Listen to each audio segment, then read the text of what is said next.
Here are the players that were still on the board when the Patriots traded out of that 21st spot. A bunch of intriguing prospects that could certainly help the Patriots defense. For more on the Pats, who the Pats did and did not draft, let's deep dive. We got Phil Perry. We have also got Sports Illustrated's Breer here with us. Bert, let's start with you. You wrote, I believe this time last year, about what a collaborative effort the draft was. This feels, and listen, I don't want to take too much out of a video I watched that Patriots.com produced and put out there, but it certainly didn't look like the video we saw last year where Bill was like, okay, all right, let's do this. It was like, nope, we're taking Cole Strange. Yeah, and it felt like last year there were three guys that were really running the whole thing. It was Dave Ziegler, it was Elliott Wolf, and it was Matt Groh. And, I think the fact that those three guys had sort of established roles and had a hierarchy within that group where Ziegler was kind of the head guy and they groomed him for a year to move him into it. And then you had Groh on the college side and Elliott on the pro side. I think you look at that and there was a pretty clear hierarchy.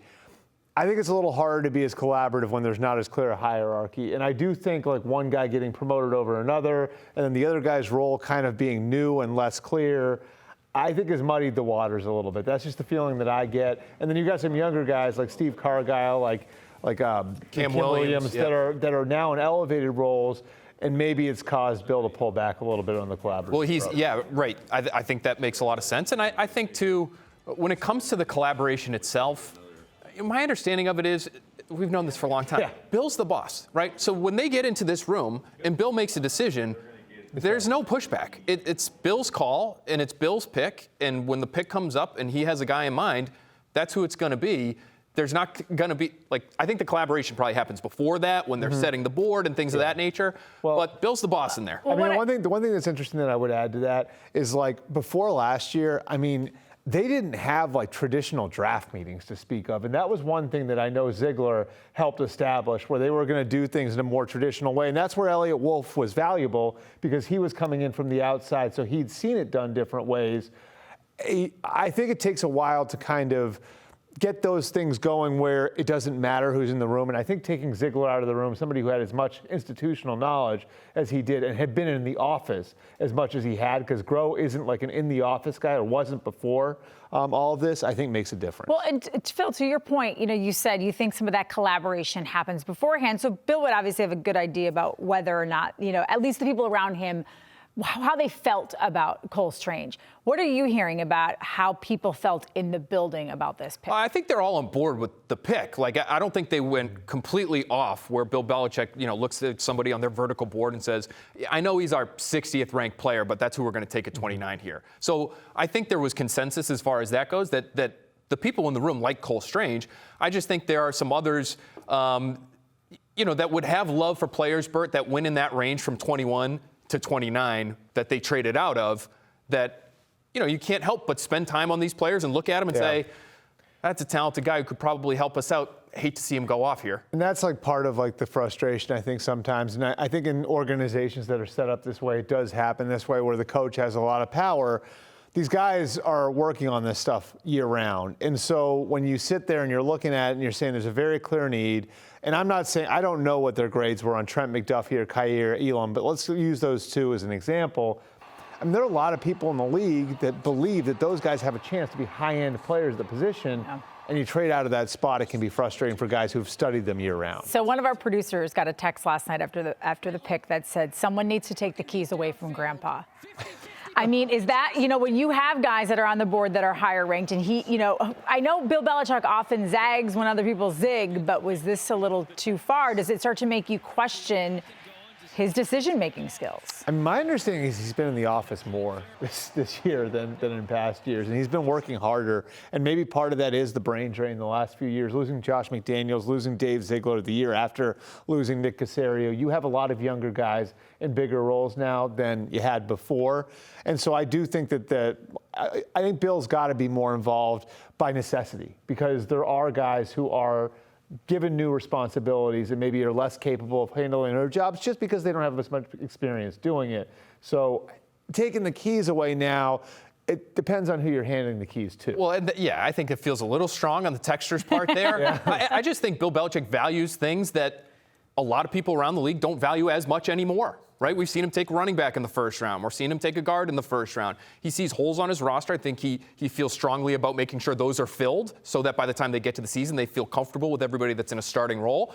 But I just think his approach is a little bit more old school, and he's comfortable taking a guy that's not going to have as big an impact on today's game as, say, a cornerback would. Yeah, the question is, does that work out? Because the last couple of drafts, it has not always worked out. Well, one person who is watching the draft, of course, very closely and who's not been happy with them in the past is Patriots owner Robert Kraft. We all remember Kraft talking about the importance of having a good draft back in March. I think we had a great draft last year, and it made up for what happened the previous 4 years or so. And I look forward to hopefully having a great draft this year. That's the only way you can build your team for long-term and consistently. All right, let's bring Curran back in with Breer. Curran, how do you think Robert Kraft was feeling after that pick was made last night? I think he's feeling, boy, didn't we have a guy named Shaq Mason who was here that could have done that job, and now we cleared Shaq out, ostensibly because he cost too much money, yet we have a a second-year quarterback on his rookie contract. We also cleared Kyle Van Noy out. We're clearing players out and then replacing the draft. We're creating holes, but we're not improving on the side of the ball that got exposed against the Buffalo Bills. So while Robert Kraft today tried to put a spin on the acquisition of Cole Strange by comparing it to Logan Mankins, you know that if you hit Robert Kraft with the truth serum, he would understand.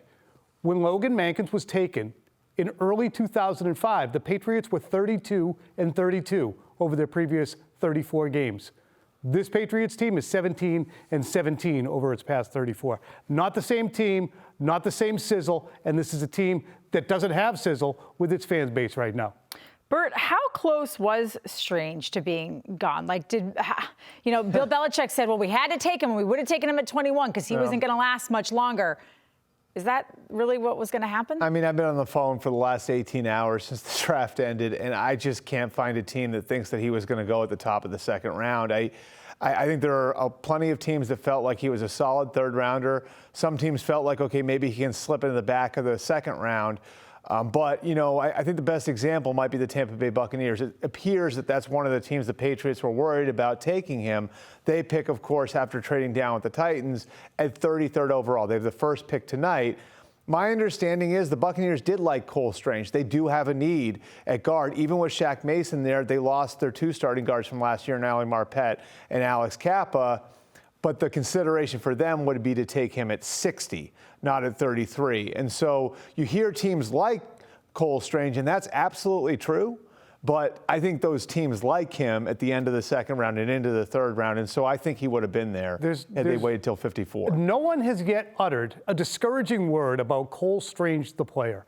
There's not a single individual. The two individuals I spoke to who are intimately familiar with the New England Patriots both said, could have had him tomorrow and way too early. And then went on to say, loved him as a player. Mm-hmm. So there's no consideration at all that he's not a good player. To me, it again revolves back to draft misses in the past at different positions made the Patriots have to buy wide receivers and buy tight ends so that they're spending a lot of money on those positions. So they then in turn look at Shaq Mason or other places on the roster and start dicing and saving money. Well, they're doing that because they failed with Joanne Williams or they failed with N'Keal Harry or Isaiah Wynn's not working out the way you thought he would or you didn't take tight ends and when you did, you took Asiasi and Dalton Keene. All of this is completely intertwined with the selection of Cole Strange.